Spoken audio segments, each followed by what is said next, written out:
everybody. I got another request for a video. Guy asked me basically what all needs to be functioning properly for a Crossfire motor to run right. I'm not really sure how to answer that other than everything needs to function properly.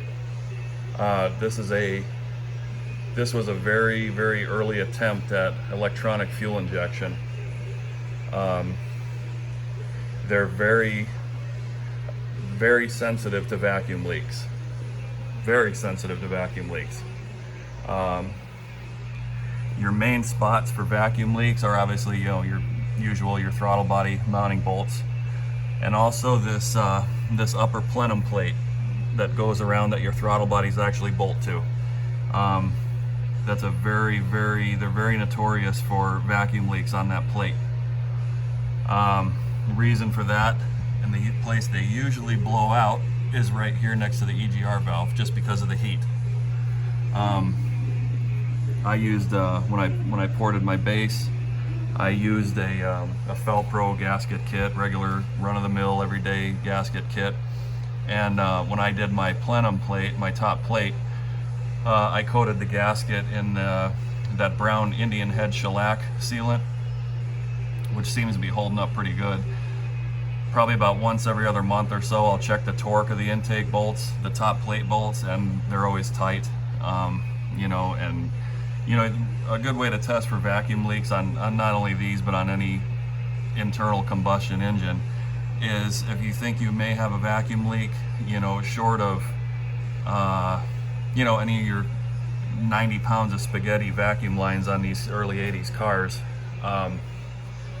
Anything intake manifold related, throttle body related, throttle shaft related, anything like that, you can usually spot a vacuum leak or pick one up by just spraying some carb cleaner or non-chlorinated brake cleaner around the gasket surfaces, around the throttle shafts on the throttle bodies, etc., etc. You can even spray some on your vacuum lines and kind of trace them up and back, and but these things are very, very, very sensitive to vacuum leaks. Vacuum line the size of a vacuum line on a distributor vacuum advance, having a small crack in it, will make these things run like garbage. So that being said, everything has to be in good shape. These cars are pushing 40 years old now. When I got this car a couple years ago, it still had the original radiator hoses on it from 1983. Most of the vacuum lines were original Delco part numbers still on them, everything from 1983. Map sensor is another. That's your big one, where beyond a shadow of a doubt, you have to make sure there's no vacuum leaks. Make the line as short as possible. And on an 82, 83 F body, the map sensor is right here in the corner. The vacuum line and a three wire weather pack plug going to it. I'm not sure where it is on an 82 and an 84 Corvette. But answering the original question, everything has to be right to get these things, to make sure they run right. This one is as reliable, runs as smooth, is as responsive as the 5.3 in my 2003 Chevy pickup.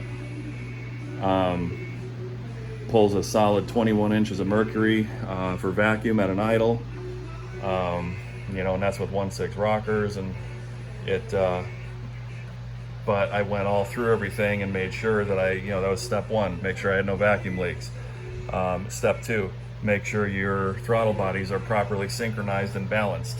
I've got 2 videos on the channel that walk you through that process. Ignition timing. When I got this thing, the ignition timing was about 7 degrees out. It was about 2 degrees after top dead center. So I don't know what mechanic, in quotes, worked on this thing, but it's just a perfect case of, with these Crossfires, like I said, they're an early attempt at electronic fuel injection, and what people didn't understand, they badmouth it. I've gotten emails and I've gotten comments and direct messages and stuff like that, with the with the, you know, the usual silly names, ceasefire injection, crossfire or crosswire injection, wire fire injection, you know, and you look at the profile of whoever it is, and it, you know, it's like an 18-year-old kid. You know, your silly names and your nonsense just show that you know, you don't have a clue what you're talking about. You probably never seen under the hood of one of these cars, much less driven one or worked on one. You know, I guess it's easy to badmouth what you can't understand, but you know, I guess I never allowed 40-year-old fuel injection to be so far over my head. You know, I dismiss it or badmouth it. You know, so I mean, based on that, I guess the small block Chevy as a whole is junk. You know, because of the LS fanboys and stuff like that. But anyway, that's not the topic of this video. Getting back, you know, yeah, just make sure everything is no vacuum leaks. All your gasket surfaces are good. I mean, even, you know, if there's any doubt, an intake manifold gasket won't always leak on top. It's, you know, it could suck from the lifter valley. You know, it's a $30 gasket set and a little over an hour of your time to pull the manifold off. You know, hour and a half, clean it up, put it back on, and that way you're good. You know, you'll be good for another how many years or tens of thousands of miles. But you know, it's just it's like anything else. It's you know, I mean, my '67 Chevelle, I put a 5.3 in it a couple years ago.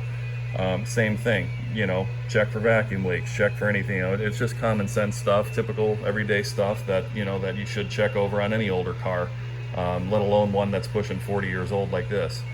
But you know, I drive this car almost every day, drive it to work,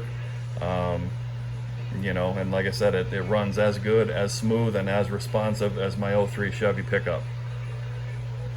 You know, with the almighty LS based engine in it. So but anyway, you know, hope that cleared everything up. You know, if you guys got any more questions or anything, feel free to comment, shoot me a message, whatever. I'm on Instagram, Joe Rocco 80, JoeRocco 80. I'm on Facebook in the Crossfire Injection group, and also the Crossfire Injection Modified group on Facebook. So, you know, if you guys got any questions or anything, feel free to shoot me a message or post a comment, and I'll see if I can help out. All right.